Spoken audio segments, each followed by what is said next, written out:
안녕하십니까. 약자와 함께하는 인생성인과 정영기입니다. 전혜성, 자녀와 함께 공부해서 성공한 어머니, 미국에서 성공한 어머니, 88년 미국 교육부에서 동양계 미국인으로서 가정교육을 잘한 사람 1등 대상을 받은 사람 전혜성. 그가 공부하는 엄마로서, 자녀들에게 일하는 엄마로서, 그리고 자녀 교육에 성공한 엄마로서 훌륭한 면모를 보였기 때문에 오늘의 주인공으로 삼았습니다. 이화여대를 다니다가 중퇴를 하고 미국으로 가서 이민을 갔죠, 미국으로. 그런데 미국에서 다시 학사, 석사, 박사를 했습니다. 자녀들은 무려 6명이나 됩니다. 물론 나이 많은 세대니까 그때는 5명씩 낳기는 했지만 그래도 남편 내조하랴, 남편도 교수였죠. 고광림. 대한민국에서 최초로 하버드대 법학 박사를 받은 사람이라고 합니다. 그런데 이제 정치적인 문제, 박정희 시대에 정치적인 문제와 관련돼서 미국에 정착해야 되는 그런 문제가 있었는데 자녀 6을 키우면서 남편 내조하고 자기 공부하면서, 그리고 육아와 공부만 병행한 게 아니라 자기 학업 말고 집에 와서 다시 가정교육에 몰두했는데 아예 공부방을 하나 만들어가지고, 지하실이라고 하던가요? 공부방을 크게 하나 만들어서 각자 남편, 자기, 아들, 딸 6이니까 8개의 책상이 있었겠죠. 8개의 책상을 놓고 공부하고 독서하고 때로는 토론하고. 그런데 미국은 토론 수업이 많잖아요.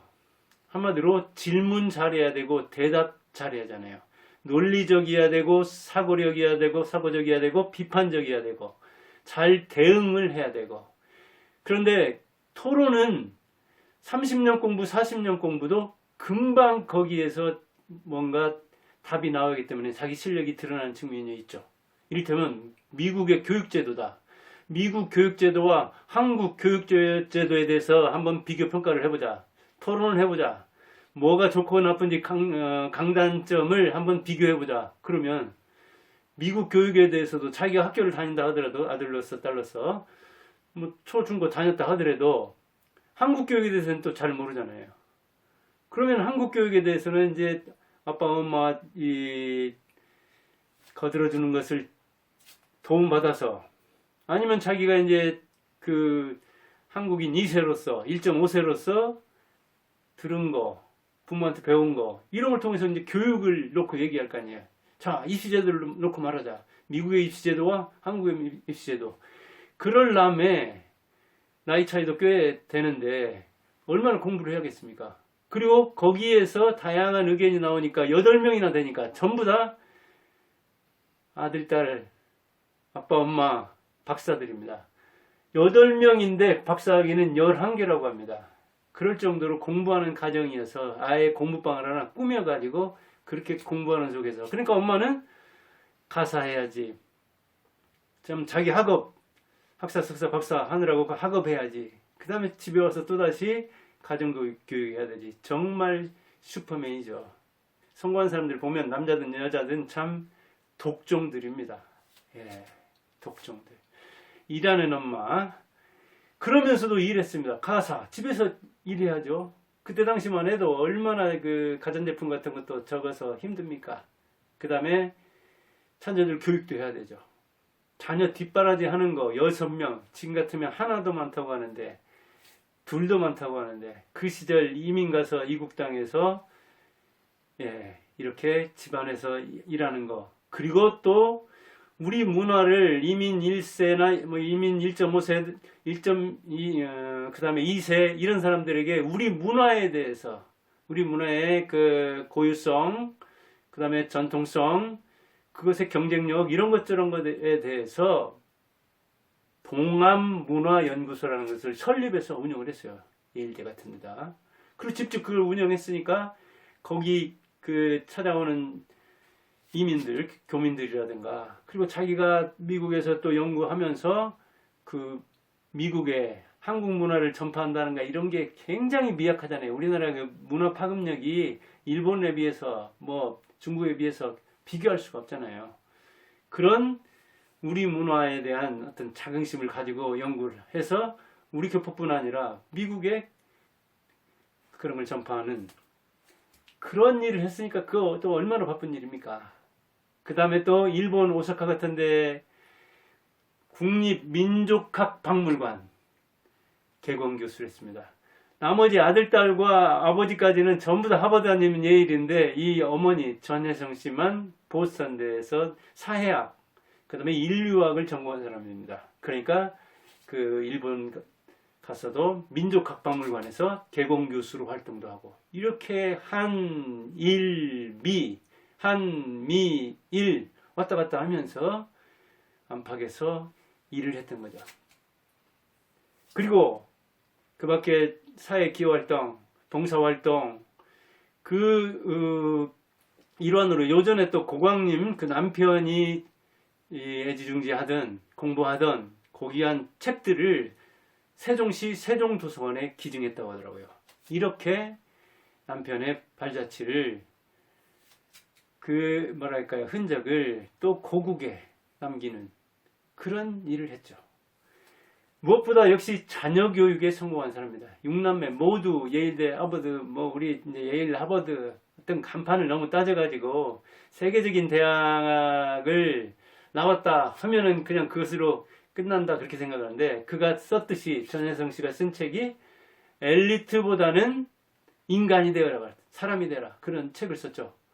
그러니까 엘리트 교육이다, 너무 최상 교육이다, 고급 교육이다 그런 말을 듣기보다는 인간이 되라, 사람이 되라, 인간성을 중시하는, 그래서 간판보다 인품 이걸 중시했죠.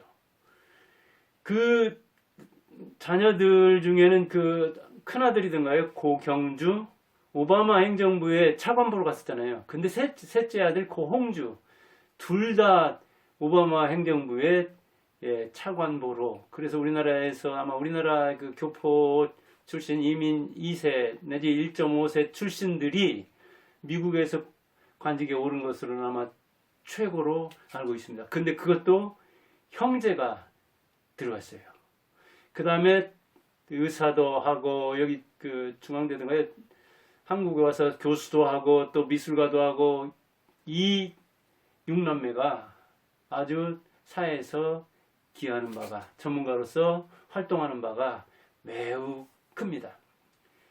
직장맘은 참 자녀 키우기만 해도 굉장히 힘든 일이죠. 왜? 직장 생활을 하면서 가사까지 육아까지 같이 한다는 게 이게 그 자체가 슈퍼맨이거든요. 그래서 직장맘이 더 유리하냐, 전업주부로서 집에서 가사하고 자녀 교육만 하는 것이 유리하냐 그런 이야기가 많은데 대개는 아주 전반전에는 취업기 이전까지는 굉장히 어렵죠. 직장맘들이. 그래서 갈등하다 직장을 그만두기도 하고 요즘 공무원이라든가 이제 좋은 회사 같은 데서는 뭐 휴직을 1년씩 또 몇 년씩 또 해주는 곳이 있긴 하지만 이 전혜성 씨 아주 뭐 지금 나이 많죠. 지금 90대인가요? 80대인가요? 아주 나이 많은 분이기 때문에 그 시절에 미국에서도 그런 그 시설이나 이런 건 없었죠. 그러니까 직장인으로서, 학생으로서, 어머니로서 그렇게 활동을 했는데 직장맘으로서 그 생활을 보여주는 것 그 자체가 최고의 교육이죠. 그리고 여러 활동을 겸비하면서 야, 우리 어머니가 저렇게 부지런히 사는데 우리는 공부만 하면 되는데, 우리는 직업이 공부인데 어머니만치 열심히 안 했어야 되겠느냐. 그렇게 해서 열심히 공부하겠죠. 그래서 결과가 이렇게 좋다 보니까 미국 교육부에서도 동양계 미국인으로서는 가정교육을 우수하게 했다는 그런 칭찬을 받게 됐죠. 그리고 한국에 와서도 뭐 강연도 많이 하고 저술도 몇 권 내고, 그래서 아는 사람들은 많이 알고, 그 형제들이 전문가로서 또 각계각층에서 미국에서 열심히 한다는 것도 굉장히 잘 알려져 있죠. 전혜성 씨 독종이죠 정말. 그 아마 그 월남인이던가요? 그리고 남편 고광림 씨는 제주도 사람이던가요? 제주 고씨 그 유명하죠. 공부하는 엄마, 일하는 엄마, 자녀 교육에 성공하는 엄마로서 그 6남매를 골고루 그렇게 성공시킨다는 것이 보통 일이 아니죠. 아무튼 그래서 오늘은 전혜성 씨 자녀와 함께 공부함으로써 모범으로 자녀를 훌륭하게 키워냈다. 그 이야기를 해봤습니다. 감사합니다.